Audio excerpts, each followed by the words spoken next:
we have in front of us Mr. Anand Sundaresan, Director, Ammann India Private Limited and Advisor to Chairman AIN. Welcome, Mr. Anand. Thank you.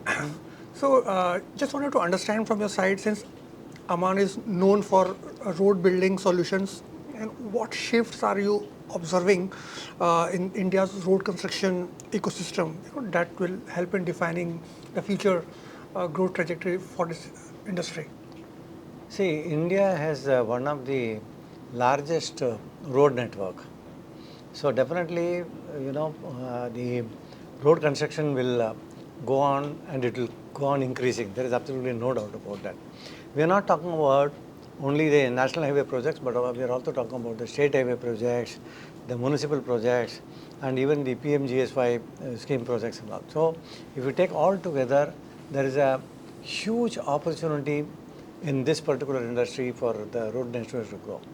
So obviously, it will also give a lot of advantage to the equipment manufacturers like us to supply equipment to this. So I would say that there is a huge opportunity lying ahead for us in this project. Your second part of the question was about what are the new equipments that can be? So there is also a lot of roads. If you look at it in India, they are old and it has to be. You don't have to rebuild the road. It's a brownfield project. You can say that. So there are 2-3 options which the government can look at. One is they recycle it. That means they take out the material and then they relay the road. So this is one area which has got a huge potential. Unfortunately, the milling equipment which is necessary for this particular job is not manufactured in India. So there is an opportunity for the milling equipment to be produced in India. Then there is something called as a soil stabilizer, which will again mill the thing, and they can add some material to that and then relay the project. So these are some of the equipment which are not at the moment produced in India.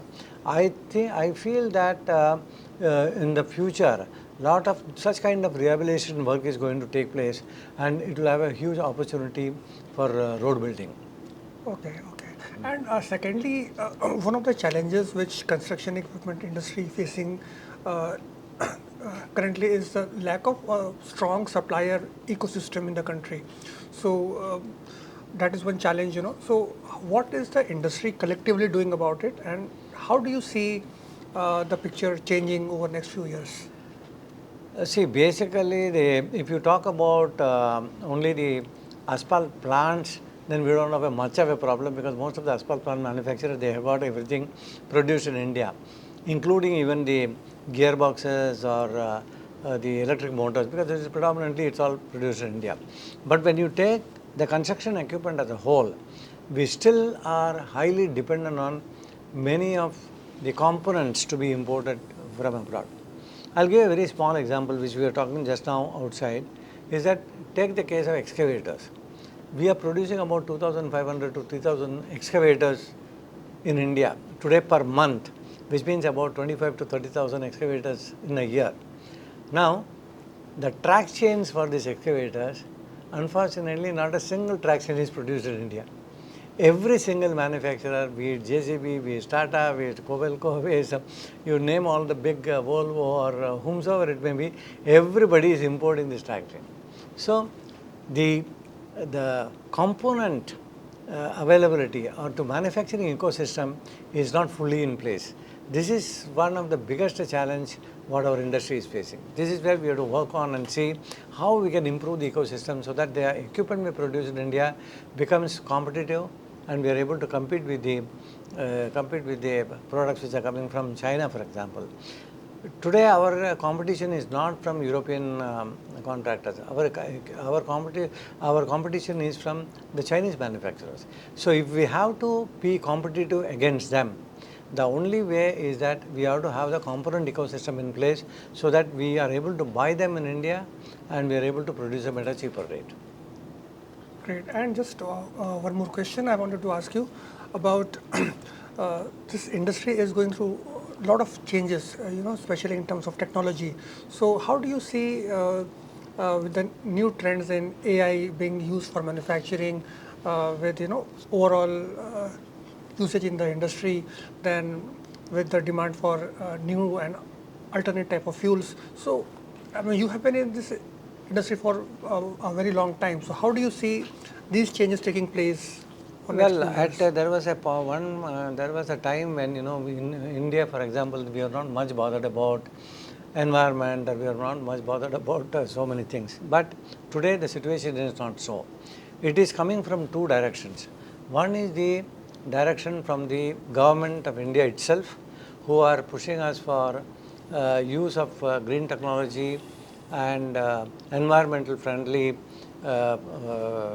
fuels. Not only that, plus most of the construction equipment manufacturers, if you see, are 80% of them, I'm talking about the equipment manufacturers, they are either from Japan or from Western Europe and things like that. So we have a pressure from our own parent company to adopt to environmental friendly technology.